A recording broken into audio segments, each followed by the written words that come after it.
ಭಜನೆ ಒಂದು ಸತ್ಸಂಗವನ್ನು ನಡೆಸ್ಕೊಡ್ಬೇಕು ಅಂತ ನಮ್ಮನ್ನ ಆತ್ಮೀಯವಾಗಿ ನಮ್ಮ ಸಹಜ ಅಷ್ಟಾಂಗ ಯೋಗದ ಬಂಧುಗಳನ್ನು ಕರೆದಿದ್ದಾರೆ. ಅವ್ರಿಗೂ ಸಹ ಈ ಸಂದರ್ಭದಲ್ಲಿ ಅನಂತ ವಂದನೆಗಳನ್ನು ಅರ್ಪಿಸ್ತಾ ಇದ್ದೀನಿ. ವಿಶೇಷವಾಗಿ ಹೇಮಾರನಹಳ್ಳಿ ಅಂದರೆ ನೆನಪರೋದು 2017ರಲ್ಲಿ 103 ಜನ ಕಾಶಿ ಯಾತ್ರೆಯನ್ನು ನಾವು ಪ್ರಾರಂಭ ಮಾಡಿದ್ವಿ.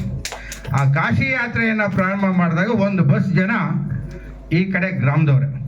ಅದ್ರಲ್ಲಿ ವಿಶೇಷವಾಗಿ ನಮ್ಮ ತಾಟ್ಪರ್ತಿ ನಂಜಪ್ಪಣ್ಣವರು ಅವ್ರು ಅವಾಗ ಗ್ರಾಮ ಪಂಚಾಯತ್ ಸದಸ್ಯರು, ಆ ಗ್ರಾಮಕ್ಕೆ ಲೀಡ್ರು ತಗೊಂಡೋಗಿ ಇನ್ನೀ ಸೀಟ್ಗೆ ಹಾಕ್ಬಿಟ್ಟಿದ್ರು.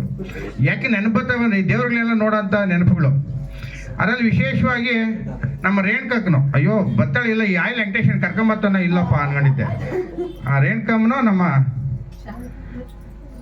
ಶಾಂತಕ್ಕನು ಅವ್ರ ಪರಿಚಯ ಆಗಿದ್ದೆ ಆ 17 ದಿನ ಯಾತ್ರೆ. ಅದು ಅತ್ಯಂತ ಲಾಂಗ್ ಯಾತ್ರೆ ಯಾವ್ದಾದ್ರು ಅಶ್ವತ್ಥಪ್ಪ ಗುರೂಜಿಗಳು ಮಾಡಿದ್ರು ಅಂದರೆ 17 ದಿನದ ಯಾತ್ರೆ 2017ರಲ್ಲಿ ಈ ಸುತ್ತಮುತ್ತ ಗ್ರಾಮದವರೇ ಒಂದು ಬಸ್ ಆಗಿದ್ರು. ಯಾಕೆ ನೋಡಿ, 4 ಈ ಪ್ರಕೃತಿಯಲ್ಲಿ 4 ಹೆಸರಿಗೆ ಆಲ್ಟರ್ನೇಟೇ ಇಲ್ಲ ಅಂತೆ. ಒಂದು ಮಾತೆ, ಒಂದು ಮಡದಿ, ಒಂದು ತಂದೆ, ಒಂದು ಗುರು. ಲೀಡ್ ಯುವರ್,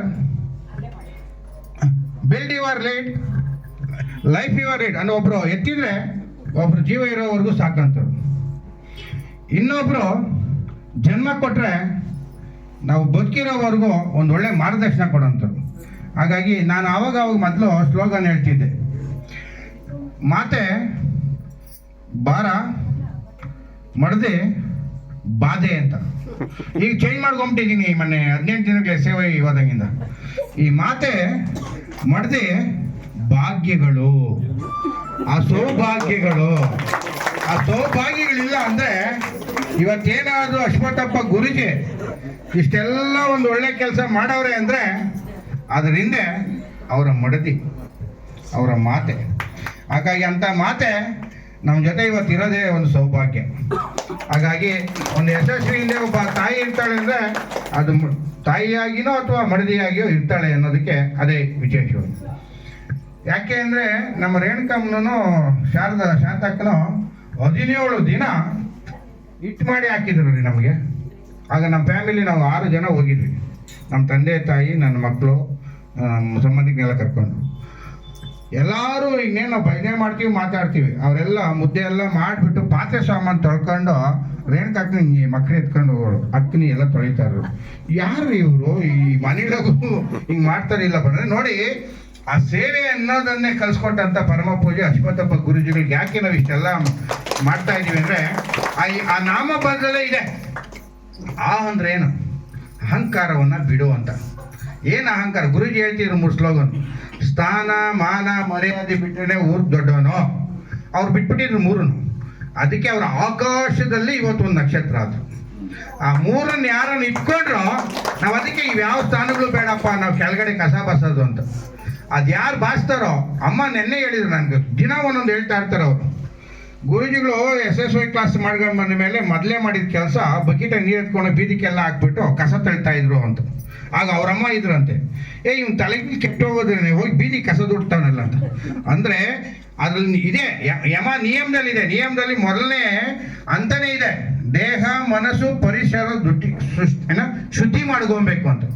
ಆ ಶುದ್ಧಿ ಆಗದಿದ್ರು ನಾವು ಯಾರು ಲೀಡರ್ ಆಗಲ್ಲ.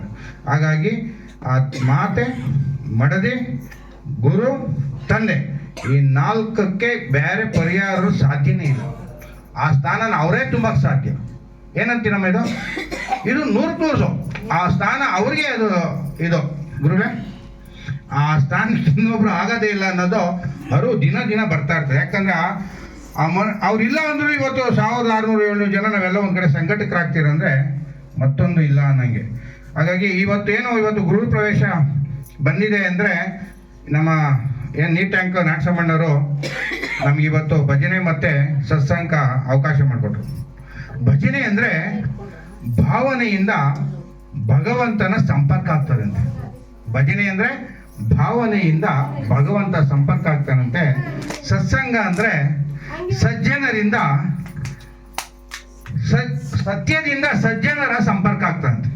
ಸಜ್ಜನರಿಂದ ಸಜ್ಜನರ ಸಂಪರ್ಕ ಮತ್ತೆ ಭಗವಂತನ ಸಂಪರ್ಕ ಈ ಗೃಹಕ್ಕೆ ಆಗಿ ಈ ಗೃಹ ಇನ್ಮೇಲೆ ಯಾವಾಗೂ ಶಾಂತಿ ನೆಮ್ಮದಿ ಸಮೃದ್ಧಿಯಿಂದ ಕೂಡಿರಲಿ ಅಂತ ನಮ್ಮ ಸಹಜ ಅಷ್ಟಾಂಗ ಯೋಗದ ಎಲ್ಲ ಬಂಧುಗಳು ಒಂದ್ಸರಿ ಮನವಿಯನ್ನ ಮಾಡ್ಕೊಳ್ಳೋಣ, ಭಗವಂತನಲ್ಲಿ ಪ್ರಾರ್ಥಿಸ್ಕೊಳ್ಳೋಣ.